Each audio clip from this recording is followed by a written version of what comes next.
أعوذ بالله من الشيطان اللعين الرجيم بسم الله الرحمن الرحيم الحمد لله رب العالمين والصلاة والسلام على أشرف الأنبياء والمرسلين وخاتم النبيين جد الحسن والحسين أبي القاسم محمد اللهم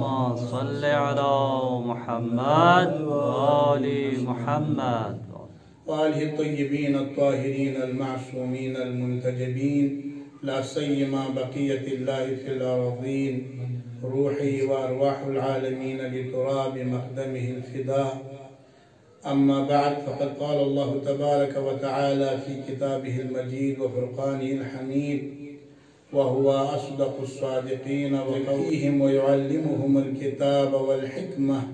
وإن كانوا من قبل لفي ضلال مبين صدق الله العلي العظيم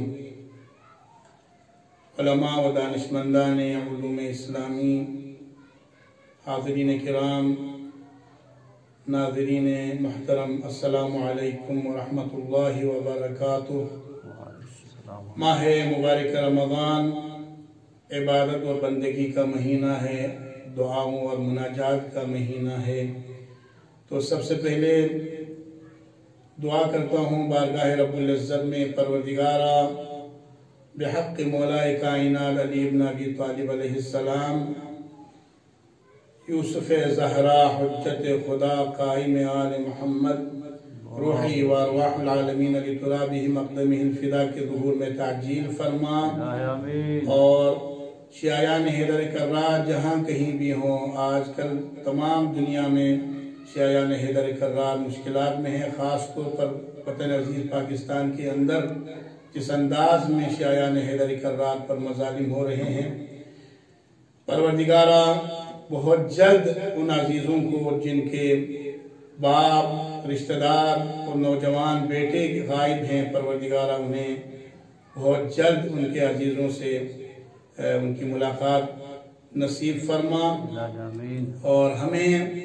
زیادہ سے زیادہ اس مبارک مہینے سے کسب فیض کرنے کی توفیق عطا فرما۔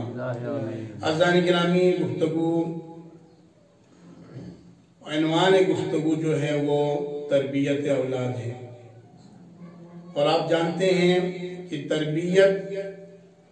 سب سے پہلے جو امر تربیت میں جس چیز کی ضرورت ہوتی ہے تربیت کرنے والے کو، مربی کو، وہ یہ ہے کہ وہ مفہوم اور معنی تربیت سے وہ آگاہی حاصل رکھتا ہو۔ سب سے اہم چیز یہ ہے۔ دوسری بات یہ ہے کہ جس چیز کی اس نے تربیت کرنی ہے، اس چیز کی جو صلاحیت اور استعداد اس کے اندر موجود ہوتی ہے، ان استعداد کو وہ سمجھے اور ان چیزوں سے وہ آگاہ ہو۔ جیسا کہ کوئی انسان اگر کسی پودے کی تربیت کرنا چاہتا ہے، تربیت، لفظ تربیت جو استعمال ہوتا ہے اس کا لفظی ترجمہ تو فارسی میں پرورش اور اردو میں پالنا، یعنی اس کے اگر علمی انداز میں اس کا تجزیہ کیا جائے اور مفہوم علمی اگر بیان کیا جائے تو وہ یہ ہے کہ انسان ہو یا کوئی بھی شخص جو ہے اس تکامل اور ترقی کرنے والی شے کے اندر جن چیزوں کی اس کو ضرورت پڑتی ہے، جن اشیاء کی، جسے خوراک کہا جاتا ہے مثلا حیوانات کے اندر، دیگر جو ہے جاندار چیزوں کے اندر جن چیزوں کی اس کو ضرورت ہوتی ہے، وہ چیزیں جو ہے اس کے اپنے انداز کے مطابق اس کو فراہم کیا جائے، تاکہ وہ تکامل کرے، ترقی کرے، اپنی جو ہے اپنے سفر کی آخری منزل تک وہ پہنچ سکے، اور وہاں تک پہنچ سکے اور وہ سفر کر سکے، پرواز کر سکے۔ یہ لفظی ترجمہ، مفہوم علمی اس کا یہ ہے۔ اب دوسری جو اہم چیز یہ ہے کہ تربیت، آپ نے کس چیز کی تربیت کرنی ہے، جس چیز کی تربیت کرنی ہے، اب ضروری ہے، اہم بات یہ ہے کہ آپ اس چیز کی خصوصیات سے، استعداد سے جو اللہ تعالیٰ نے اس کے اندر رکھی ہے، اور جہاں سے کیا جناب جو کمزوری اس کے اندر ہے، جہاں سے اس نے نشو و نما پانا ہے، تکامل کرنا ہے، ترقی کرنا ہے، اور جہاں تک اس نے ترقی کرنی ہے وہاں تک کیا جناب اس کی جو ہے خصوصیات سے، اور آپ کو بلا اس کے اندر موجود استعداد سے اور کمالات سے کیا ہے، آپ کو اس کی صفات سے کیا ہے آپ آگاہی رکھتے ہوں۔ تو ہماری گفتگو اولاد کی تربیت ہے، تربیت اولاد ہے، یعنی انسانی ایک فرد کی تربیت۔ ایک آدمی اگر چاہتا ہے کہ فرزند کی وہ تربیت کریں تو ضروری ہے کہ سب سے پہلے انسان کی کیا ہے جناب اللہ وہ اصلیت کو، حقیقت کو، اور اس مخلوق کے اندر جو اللہ تعالیٰ نے استعداد رکھی ہے، جن صفات اور کمالات کی جو صلاحیت اس کے اندر رکھی ہے، ان صلاحیتوں سے وہ آشنا ہو۔ تو میرے عزیزوں میں یہ چاہتا ہوں کہ انسان کی جتنے بھی مراحل جہاں سے کیا ہے اللہ تعالیٰ نے اس کو عدم سے وجود میں لایا، وہاں سے لے کر آخری منزل تک کیا ہے جہاں اس نے جانا ہے، جہاں تک جا کر کیا ہے اس نے رکنا ہے، جو آخری جو منزل ہے وہاں تک جو ہے کچھ مراحل جو بیان کرنا چاہتا ہوں۔ سب سے پہلا مرحلہ انسان کا جو ہے وہ عالم زر ہے۔ آیت شریفہ ہے، قرآنی آیت ہے، جس میں ڈیٹیل اگر گفتگو کریں گے تو بہت وقت کی ضرورت ہوگی۔ اس کے اندر یہ فرمایا ہے کہ اللہ تعالیٰ نے جب اللہ تعالیٰ نے حضرت آدم کو خلق فرمایا، خلقت حضرت آدم کے بعد حضرت آدم سے لے کر قیامت تک جتنے بھی انسان کے افراد نے آنا ہے اس دنیا میں، ان سب کو حضرت آدم علیہ السلام کے پشت سے اور ان کے ظہر سے اور ان کے کہر سلب سے نکالا، ذرات کی شکل میں اللہ تعالیٰ نے نکالا۔ نکالنے کے بعد ان سے سوال کیا، اور کیا میں تم لوگوں کا رب نہیں ہوں؟ الستو بربکم؟ تو تمام ذرات نے، تمام انسانی جو ہے ذرات، اسی لیے کہ انسان کو ذریت اسی لیے کہا جاتا ہے، ذریت آدم اسی لیے کہا جاتا ہے کیونکہ ذرات کی شکل میں حضرت آدم کے سلب سے ان کو نکالا گیا تھا۔ اور آپ کو بلا ہو تو ان سے یہ سوال کیا کہ الستو بربکم؟ کیا میں تمہارا رب نہیں ہوں؟ یعنی پرورش کرنے والا نہیں ہوں، پالنے والا نہیں ہوں؟ یعنی ربوبیت پروردگار کا اللہ تعالیٰ نے انسان سے اور لوگوں سے کیا ہے جناب والا یہ اقرار لیا۔ اور اسی آیت شریفہ کے اندر ہے یہ کیوں لیا؟ تاکہ کیا ہے وہ بعد میں یہ نہ کہے کہ پروردگارہ ہم مشرک ہو گئے تھے، کافر ہو گئے تھے، ہم تیری عبادت اور بندگی سے خارج ہو چکے تھے۔ اور اس کا مین وجہ اور مین سبب کیا ہے؟ ہمارے آبا و اجداد ہیں۔ اس آیت شریفہ کے اندر یہ موجود ہے کہ آبا و اجداد جو ہے جن کی وجہ سے کہے ہم کافر ہو گئے، مشرک ہو گئے۔ اور دوسری بات یہ ہے کہ قیامت کے دن یہ نہ کہے کہ ہمیں کیا پتہ نہیں تھا، ہمیں معلوم نہیں تھا، بلکہ اللہ تعالیٰ نے اس آیت شریفہ کے اندر عالم زر میں ان سے اقرار لیا، اور تمام لوگوں نے کہا کہ پروردگار تو ہمارا رب ہے، ربوبیت پروردگار کا اقرار کیا، یعنی روح انسان کے اندر یہ صلاحیت، یہ کیا ہے جناب اللہ توحید اور ربوبیت پروردگار اور اپنی بندگی کی جو ہے وہ اس کی فطرت کے اندر رکھی، یعنی فطرتاً انسان کو اسلام اور اللہ تعالیٰ نے اپنی کیا ہے جناب فطرت پر، فطرت اللہ التی فطر الناس علیہا۔ تو اللہ تعالیٰ نے تمام افراد انسان کو قیامت تک حضرت آدم کے صلب اطہر سے نکال کے یہ سوال کیا اور اقرار لیا، اور وہاں پر لفظ رب استعمال کیا۔ تربیت جو ہے وہ مادہ رب سے ہے، یعنی پالنے والا۔ یہاں پر اللہ تعالیٰ نے یہ نہیں فرمایا کہ میں تمہارا خالق نہیں ہوں، میں تمہارا کیا رازق نہیں ہوں۔ اللہ تعالیٰ نے اقرار کس چیز کا لیا؟ وہ تربیت کا لیا۔ اسی سے ہمیں اندازہ ہوتا ہے کہ تربیت کی کیا حیثیت ہے، اس کی اہمیت اور اس کی ضرورت کا ہمیں اس چیز سے اندازہ ہوتا ہے۔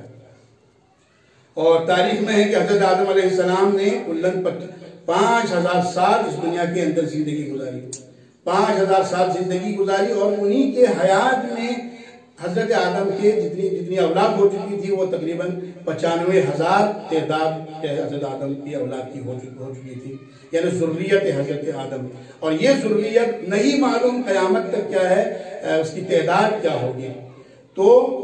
ذریت حضرت آدم کے اندر اللہ تعالیٰ نے یہ صلاحیت رکھی، یہ استعداد رکھی، اور توحید اور ربوبیت پروردگار اور فطرتاً اللہ تعالیٰ نے اس کو خدا پرست کیا ہے خلق فرمایا۔ اور بعد میں کیا ہے وہ یہ نہ کہے کہ ہمارا آبا و اجداد کی وجہ سے ہم مشرک ہو گئے، ہم کیا جناب قیامت کے دن وہ اللہ تعالیٰ کے اوپر یہ حجت قائم نہ کرے۔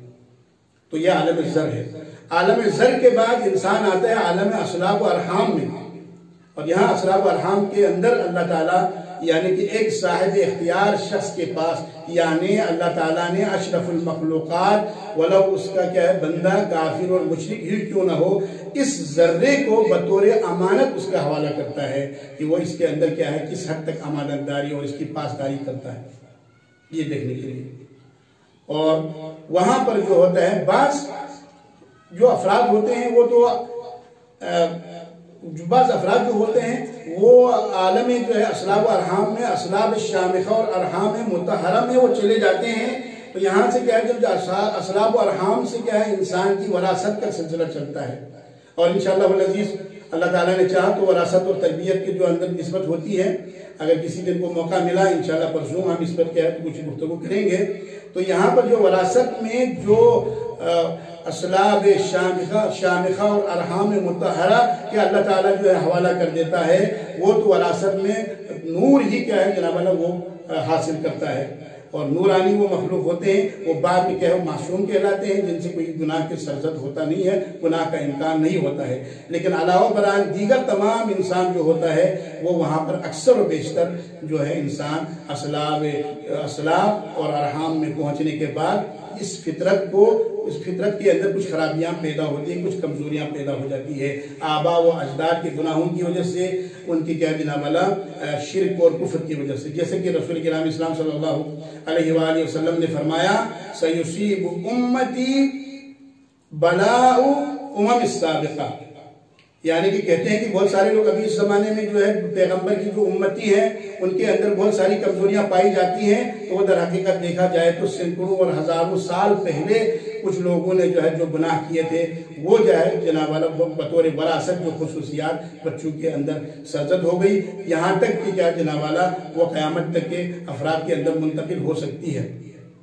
لیکن اس چیز کو وراثت کے اندر سے وراثت جو ہے حاصل ہوتی ہے، وراثتاً کیا انسان کو مل جاتی ہے. لیکن انسان کو اللہ تعالیٰ نے قوہ عاقلہ مفکرہ، سوچنے کی طاقت، استعداد اللہ تعالیٰ نے عطا کی ہے. اس استعداد کی وجہ سے وہ کیا ہے جناب تدبر و تفکر کر کے اور وہ تربیت کے ذریعے اپنے آپ کی تربیت، دوسرے جو والدین ہوتے ہیں وہ اپنے اولاد کو تربیت کے ذریعے کیا ہے ان کمزوریوں کو دور کر سکتا ہے. خاص طور پر رحم مادر کے اندر وہاں تو فرمایا گیا ہے کہ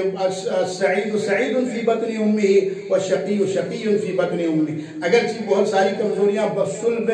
پدر کی وجہ سے، باپ کے کیا ہے زہر کے سے منتقل ہونے کی وجہ سے کیا ہے جناب اس کے اندر کچھ کمالات، خصوصیات یا کمزوریاں پیدا ہوتی ہے، لیکن کیا ہے رحم مادر کے اندر انسان پہنچ جاتا ہے تو وہاں پر بہت ساری کمزوریاں اور کمالات وہاں پر پیدا ہو سکتے ہیں. لیکن اللہ تعالیٰ نے کچھ قواعد و ضوابط بتا دیے کہ والدین اور خاص طور پر ماں جب بیٹا اس کے پیٹ میں ہو، اس کے بطن میں ہو، اس کے رحم میں ہو تو اس وقت کچھ اعمال بجا لائے جو جس کے ذریعے کیا جناب والا وہ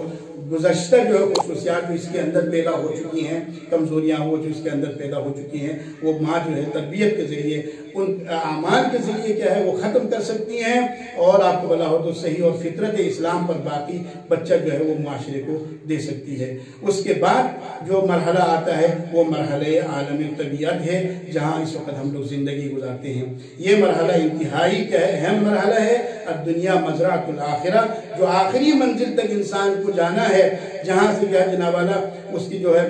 در حقیقت جو ہے شقی انسان کو اس کی شقاوت اور سعید انسان کو اس کی سعادت کا جو ہے مین صلہ کیا ہے حاصل ہوگا، وہ آخرت ہے. اور اس آخرت کا جو ہے وہ مزرعہ ہے، کھیتی جو ہے یہ دنیا ہے. یہاں پر ہمیں بہت زیادہ انتہائی ہوشیاری سے اور تربیتی اصول و قواعد خاص طور پر دین مبین اسلام نے جو بتا دیے ہیں ان کی پاسداری کرتے ہوئے، ان کا خیال رکھتے ہوئے ہمیں اولاد کی تربیت کی طرف توجہ دینے کی ضرورت ہے اور اپنے آپ کی تربیت کی بھی ضرورت ہے. تو اس دنیا کے اندر در حقیقت دیکھا جائے تو کلن کیا ہے دین مبین اسلام نے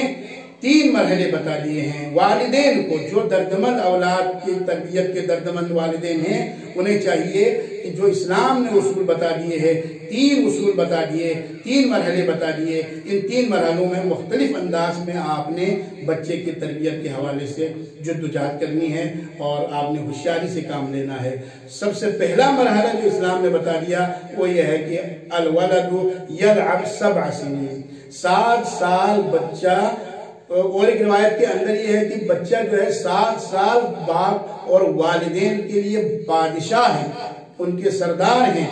یعنی ان کی ہر بات آپ کو ماننی چاہیے. وہ جس طرح کھیلیں کودیں، جو کچھ وہ کہیں اور اس کے ڈیمانڈ جو ہوتے ہیں وہ سب والدین اس کو پورا کریں. اس سے فائدہ یہ ہوگا کہ وہ بچہ جو ہے اپنی اندر جو طبیعی طور پر جو کمزوریاں اس کی ہوتی ہیں وہ کیا ہے پورا وہ اس کا خاتمہ ہو جائے گا اور آپ کو بلا ہو تو دوسرے مرحلے میں جا کر الولد اس کے بعد 7 سال جو ہے بچہ کو والدین کا غلام ہوتا ہے، اور اس غلامی کے دوران میں آپ کو قرآن کی تعلیم، قراءت کی تعلیم اور آپ کو بلا پڑھائی لکھائی میں آپ نے ٹائم لگانا ہے۔ اس کے بعد بچہ جو ہے والدین کے لیے وزیر ہے، وزیر کی حیثیت سے والدین اس کی عزت اور احترام کا خیال رکھتے ہوئے بچے کو جو ہے اچھی چیزیں سکھانے کی کوشش کریں اور اس کی عقل کو پورا کرنے کی کوشش کریں۔ اس کو چھوٹی چھوٹی مسئولیتیں اس کا حوالہ کر کے جو ہے وہ ان مسئولیتوں کو پورا کرنے کا اس سے مطالبہ کریں، اور بچے کو پھر 21 سال تک، جب 21 سال تک پہنچ جاتا ہے تو والدین کی میرے خیال میں یہاں سے ذمہ داری کا جو ہوتا ہے، ذمہ داری جو ہوتی ہے وہ پوری ہو جاتی ہے۔ اور